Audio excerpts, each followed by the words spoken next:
au tir au but. On menait au score jusqu'à 5 minutes de la fin. Je pense qu'on a eu un penalty. Donc l'arbitre n'est pas allé voir le VAR. Eux, ils ont eu un accrochage dans la surface de réparation. Il est allé voir le VAR. C'est les décisions qui sont comme ça. Aujourd'hui, c'était contre nous. Donc voilà, vraiment très déçu parce que quand on regarde notre premier match, quand on voit aussi la prestation qu'on a fait aujourd'hui, véritablement, je pense qu'on méritait d'aller en quart de finale. Mais comme je l'ai dit, c'est le football qui est comme ça.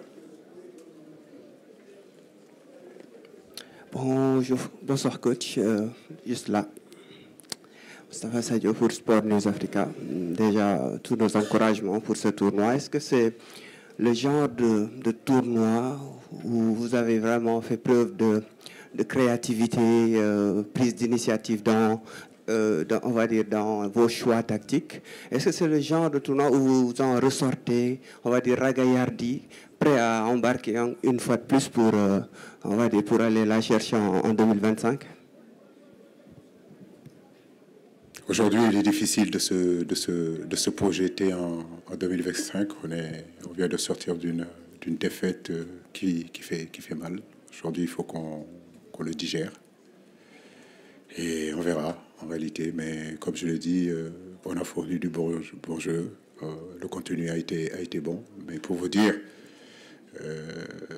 entre bien jouer et ne pas gagner, et mal jouer et gagner, je crois que mon choix est déjà fait. Je préfère quand même bien jouer et gagner, mais à défaut, je préfère quand même mal jouer et gagner. Donc, on nous a beaucoup reproché qu'on n'avait pas de fond de jeu, qu'on ne jouait pas bien. Je crois que dans ce tournoi-là, on fait partie des meilleures équipes de ce tournoi-là. Mais c'est comme ça, bien jouer ne suffit pas. Donc, pour l'instant, on est là, on laisse passer cette défaite. Voilà.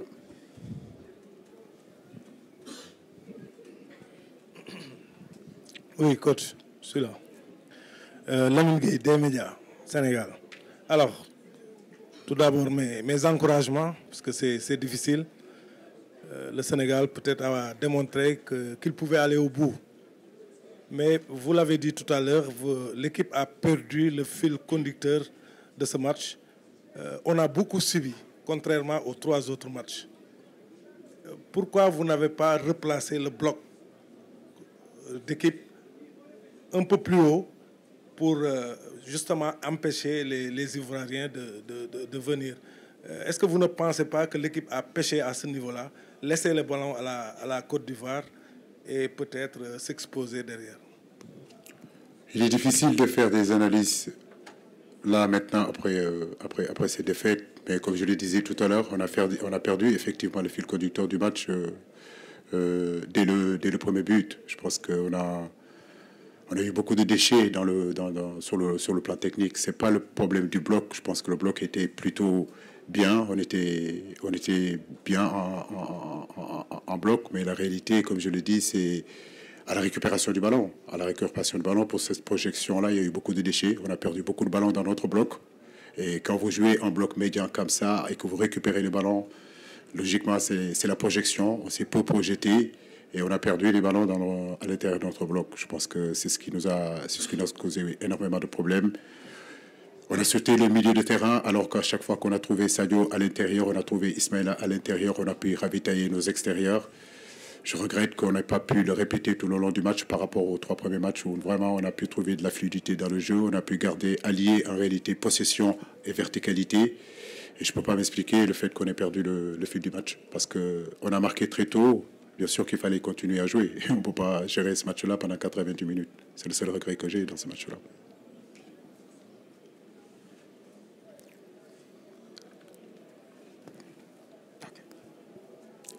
I'm Shaku Sakotsuwe from the Sierra Leone News Agency in Freetown, a sport journalist. And Coach Cisse, you came into this match as one of the favorites to win the competition. But unfortunately, you went down to the host, Ivory Coast, but on post-match penalty.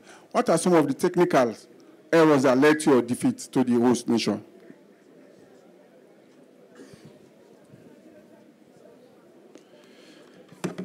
La Côte d'Ivoire avait la possession, effectivement, mais c'était une possession qui n'était pas trop dangereuse. Je pense que ce match-là, on aurait pu jouer pendant pendant 2 heures de temps, je ne pense pas que le Côte d'Ivoire aurait pu nous marquer un but. Donc on le savait, on savait que ça allait se jouer sur des coups de pied arrêtés, sur un penalty.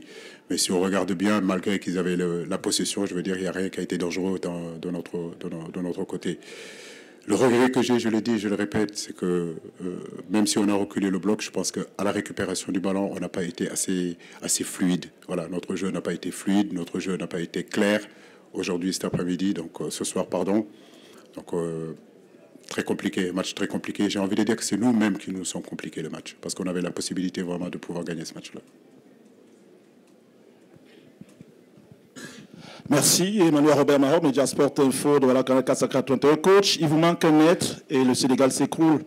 Pape Gueye, qui pouvait jouer troisième stopper et qui pouvait relancer. Il était excellent à la récupération pendant les 3 précédents matchs. Il n'est pas là aujourd'hui. Le Sénégal s'écroule, coach? Non, je pense qu'aujourd'hui, on a 27 joueurs. Je le dis encore, je le répète, je gère un collectif.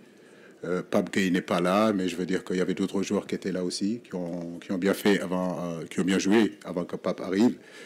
Le problème, c'est pas un joueur qui manque, c'est notre collectif en réalité. À un moment donné, on avait les coulissements à faire, on avait dans la circulation du ballon, on n'a pas beaucoup joué.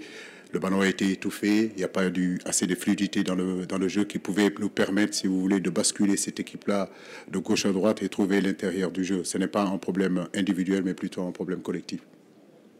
Ok, coach, c'est Cheikh Diop, journaliste à Média.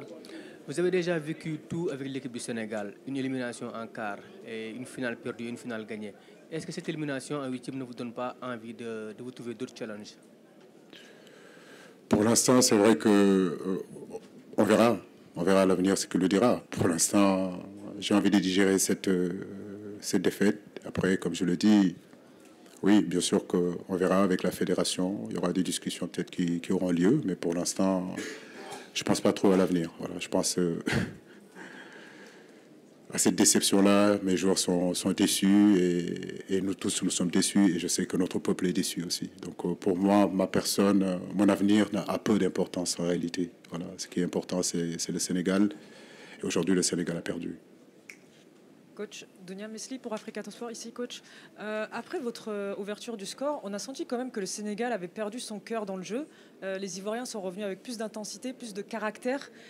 Ils ont marqué sur coup de pied arrêté, sur penalty, parce qu'on voyait très bien qu'ils ne pouvaient pas marquer dans le jeu, comme vous l'avez dit, c'est vrai. Mais ils sont revenus avec plus de caractère. Est-ce que ça a été ça la clé? Et est-ce que le Sénégal a des problèmes externes au football qui ont pu impacter l'équipe aujourd'hui? Problème externe? Non, je ne le crois pas. Je crois que cette CAN-là, nous l'avons bien préparée. N'oubliez pas que nous faisons 3 matchs, 3 victoires. Donc, non. Je pense que la Côte d'Ivoire a mis l'intensité qu'il fallait. Mais nous, quand on a eu la possession, on l'a perdu très vite, ce ballon-là. Je pense qu'on aurait dû le garder un peu plus. On a eu des pertes de balles inhabituelles. Nos circuits de jeu n'ont pas été respectés. Ça a favorisé aussi l'élaboration du jeu des Ivoiriens. Mon regret, c'est qu'on a bien défendu, mais mon seul regret, c'est que c'est dans l'utilisation du ballon. Dans cette utilisation du ballon, on a très vite perdu le fil conducteur. Il était difficile de trouver des relais à l'intérieur du jeu. Et je disais que sauter les lignes, c'était pas la bonne solution. Je pense que dans notre jeu de possession et le fait de trouver un peu plus de solutions à l'intérieur du jeu, ça nous a manqué, alors qu'il y avait la possibilité justement de rentrer. Donc pour moi, on n'a pas bien utilisé le ballon ce soir. Yeah, Coach, I noticed that during the game, after you scored your goal, Ivory Coast put so much pressure on you, and your team kept on counter-attacking. Did you not feel that... Sorry, is the... Ça passe pas. Okay, can I go on? Yeah. From when you were under so much pressure, didn't you see that there was a likelihood that your defense would cause an error? Instead of them going forward, they were just taking so much pressure. Why was that? La question, je ne comprends pas.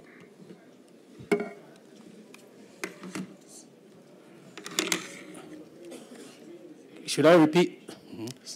Ouais, ça saute un peu. Ouais.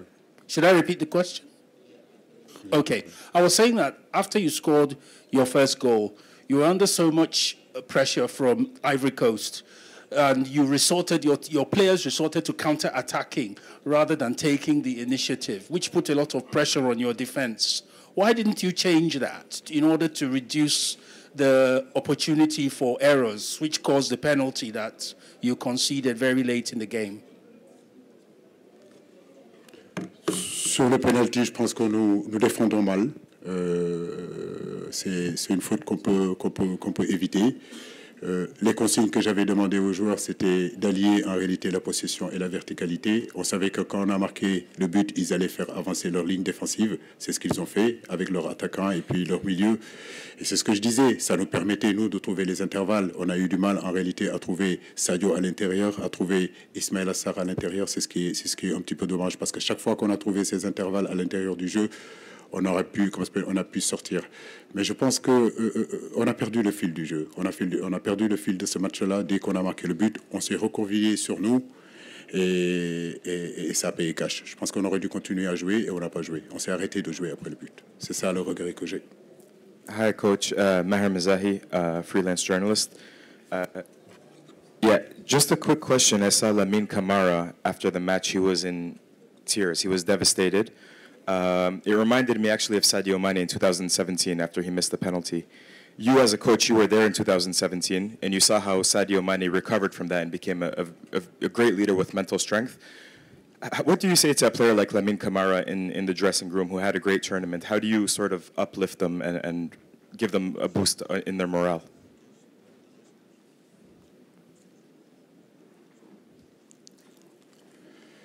C'est vrai, c'est dur de voir les garçons pleurer dans les vestiaires. C'est très compliqué de voir ces joueurs dans cet état-là. Maintenant, Lamine est un jeune joueur, il a encore l'avenir devant lui. C'est bien de le stipuler et de dire que Sadio Mané en 2017 avait raté le penalty et il était dans cette situation-là. Mais Lamine, c'est encore une pépite qui va continuer à grandir. Des CAN, il va en jouer et j'en suis sûr et certain qu'il va en gagner encore d'autres. C'est dans la défaite qu'on apprend, c'est dans la défaite aussi qu'on se construit et je pense qu'il va se construire.